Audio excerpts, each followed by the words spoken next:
welcome back to Gold Scratch. So one of the things that we're trying to do at Gold Scratch is provide valuable information that you can use to help make good decisions when you're working on improving the performance of your hot rod. So I'm going to use an example today, and it's a little bit, starts with an old war story back in 1966, but the example applies, and I'm going to lead you through sort of a thought process using some numbers and pretty simple formulas, how you can think about it. Because when you invest in your hot rod, you're trying to improve performance. How do you do that? You want it to go faster, usually. Okay, so in this case, we're going to use a quarter mile as a reference to measure that, and we're going to try and predict how much investment it takes to make one improvement versus another, and how that payback you're going to get in your quarter mile performance. So, and stick with me. I'll make it make sense as I break it down. And because parts are expensive, not everybody can afford to do everything when it comes to your hot rod. So you got to make good decisions, spend your money wisely, and get the best bang for your buck. And so that's what this is all about. So I'm going to help lead you through a good example. So let's start with, in 1966, a long time ago, I had a 1962 Chev bubble top Chevrolet, and it originally was a 283 automatic car. I had converted it to a 327 4-speed. I put a full drivetrain out of a 66 Chevelle that got wrecked. There was only a 275 horsepower 327, pretty popular engine at that time. So we're down at Gratiot Auto in Detroit, and if you're from my cohort group and you live anywhere in Michigan or around there, Gratiot Auto in Detroit was the place to go to get parts back then. There was no Summit, okay? And so it was a 5-hour drive from where I live, but we went there frequently to get parts. So on the counter, they had a glass counter, and you could see under the glass counter they had parts on display. And so they had an L79 cam on display, on sale for $19.95. And they had a 411 crown and pinion on display for $29.95. And I stood there looking at those for a long time, trying to decide which one I could afford to buy or which one I should buy. And I'm going to go through the thought process with you, and at the end I'm going to tell you which one I ended up buying. So what you're trying to do is improve the performance of your car. So will an L79 cam improve the performance of the car more than going to a 411 crown and pinion, 411 gears? So I made formulas. I always have spreadsheets. So let's look at what Mike put a screenshot up on this. First of all, we'll explain. So horsepower equals work done over time. So going back to the quarter mile example, you got a limited amount of time, space to do as much work as you can. The more foot-pounds per second you can produce inside that time, the faster your ET is going to be. Okay. Torque, on the other hand, or acceleration on the other hand, instantaneous acceleration is equal to force over the mass. The force is the torque from your engine, and the mass is the weight of your vehicle. So instantaneously, what you feel is torque when you step on the gas, but over a quarter mile, work done over time, foot-pounds per second, and 1 horsepower is equal to 550 foot-pounds per second. So you can actually calculate that. So which one is going to give us the best payback? Which one is going to improve the quarter mile performance of my 66 bubble top? So I used some formulas. So first of all, assuming we kept the same camshaft and changed gears, let me do it the other way. Let's say, assuming we change cams. So Mike put a screenshot up, but 275 horse, 327 at the time. That would be the equivalent of an L48. I'm not sure if what they called it back then. Anyway, it had 355 foot-pounds of torque. And if I had changed to the L79 cam from that, L79 is a great cam and I use lots of them, but if I change the L79 cam, the spec on an L79 is only 360 foot-pounds of torque. So let's assume, even though the cam's not going to make it a 350 horse, let's give it all 5 foot-pounds of torque and say that the L79 cam is going to take me from 355 to 360 foot-pounds. So if I use the example, first of all, sticking with my same gears now, with my 308 gears, I originally had, if you take 355 foot-pounds of torque times 308, it's 1,093 foot-pounds of torque. And now I've got 360 foot-pounds, it's 1,108 foot-pounds of torque. So I only gain 15.4 foot-pounds of torque at the rear wheels of my 62 Chev bubble top, trying to accelerate it down the track. So let's assume we didn't change the cam, and instead we changed the gears from 308, originally had 308 rear end, to 411 rear end, 411 gears. So originally the same torque, 355 foot-pounds of torque times 308 is 1,093 still. And now we're multiplying, we're in high gear now. So to keep it even, we'll stay in high gear all the time.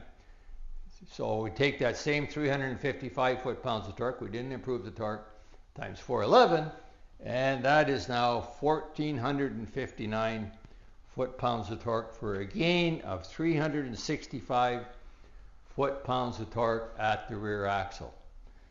Now your rear axle doesn't really care where the foot-pounds of torque come from. It's going to accelerate based on what it feels, whether you get it from camshaft or gear ratio. A gear ratio is a torque multiplier. Okay, so you take the torque on the drive shaft, multiply it by the ratio, and that's what neglecting minimal friction losses.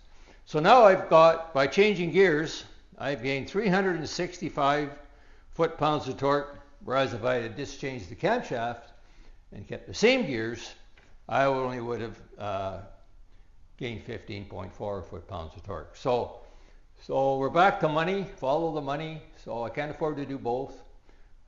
So let's look at what the cost benefit's going to be. So the cost of the L79 cam is $19.95. If I do that torque improvement at the rear wheels, 15.4 foot-pounds of torque. So that is $1.30 per foot-pound of torque, or $0.77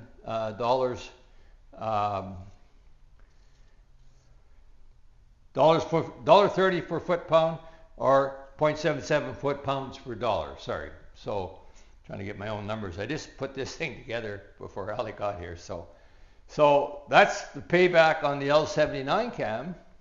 So now we go to the 411 gears. We didn't change the cam. So it costs more. It costs $29.95. Wouldn't you love to buy a set of gears for $29.95 or a cam for $19.95? But this was like almost 60 years ago, guys. So think it through. So we gained 365 foot-pounds of torque at the rear wheels. That's a huge gain without making any change in the engine. So that is 8 cents per foot-pound of torque, or 12.71 foot-pounds of torque per dollar, compared to 0.77 foot-pounds of torque per dollar. So which one do you think works the best? Obviously, the gear change, and it's more than that, because as I mentioned, horsepower is work done over time. In a quarter mile or any distance, but let's try to use a quarter mile as a base case. Okay, you got so much time to get as much work done as possible, and the more times you can rev your engine past the maximum RPM range, the area under the curve, to make the maximum power. It doesn't make the maximum power unless it's at maximum RPM. The more power it's going to make. So with the 308 gears in a quarter mile, I'm still in third gear. I didn't even get to change into fourth gear. with a 411, I'm in fourth gear and I'm hauling, and I'm probably going close to 5,000 RPM. So the best investment is, well, here comes my answer. What did I buy?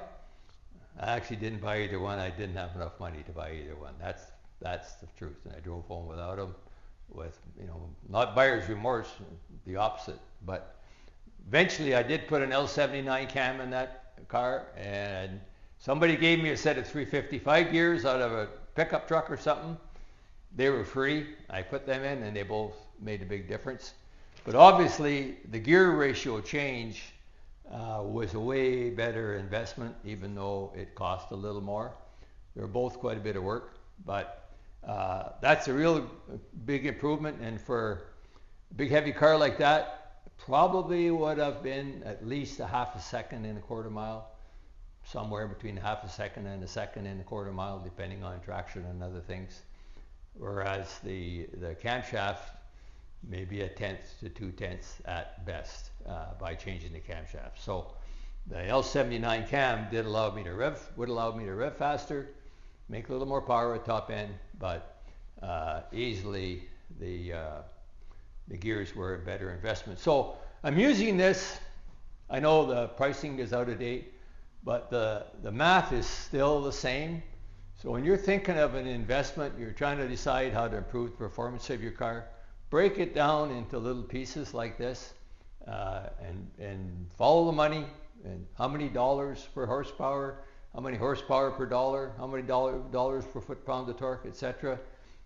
When you make a decision like that. So hope you found that helpful, and you know, memories. 1966, a long time ago, but I remember it very well. So that's the message for today. Think about it. In my previous video, I talked about improvements that you can make to improve the performance of your car, and this is kind of a follow-up, and made me think about that when we talked about a whole bunch of things in that video, so you should check it out.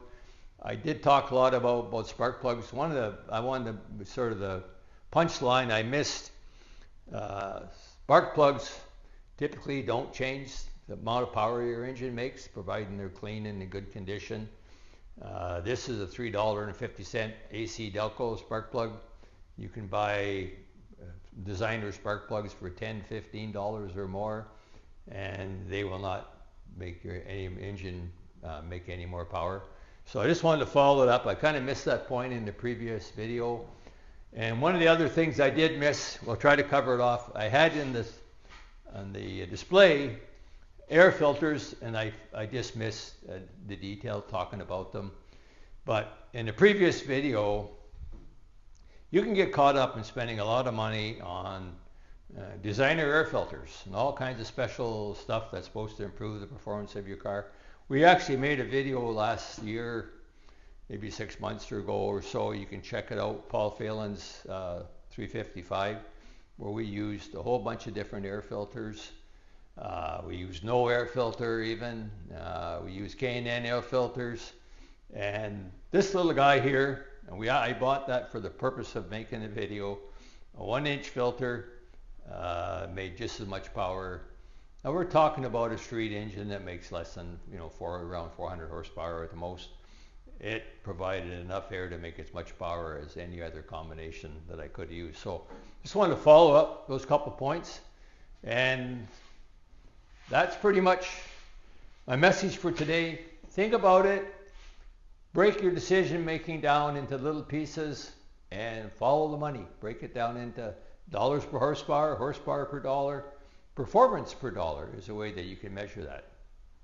Please like and subscribe, and thank you for watching Gold Scratch.